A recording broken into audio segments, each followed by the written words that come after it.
اگر آپ اس ملک کو حقیقی طور پہ آزاد کرنا چاہتے ہیں تو آپ سب کو قربانیاں دینی پڑیں گی. کبھی بھی آزادی قربانیوں کے بغیر نہیں ملتی.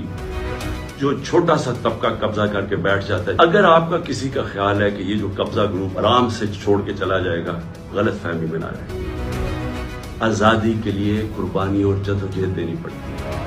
آپ سب کو میں آج کہہ رہا ہوں کہ میں تو تیار ہوں، میں اس کو جہاد سمجھتا ہوں، میں پالیٹکس نہیں سمجھتا. آپ نے خوفزدہ ہو کے اپنی آزادی کی تحریک سے پیچھے نہیں ہٹنا، کیونکہ ایسا موقع شاید آئے نا. جو اس وقت قوم کھڑی ہوگی اور جو شعور آ گیا قوم میں، جو ہمارے نوجوان آج کھڑے ہو گئے ہیں، آپ نے اب اس سے پیچھے نہیں ہٹنا. یہ تحریک ادھر پہنچے گی جدھر ہم اپنے آپ کو ایسے ایک وہ پاکستان بنے گا جدھر ہمیں کوئی خوف نہیں ہوگا کہ ہمارے اوپر کوئی ظلم کر سکے.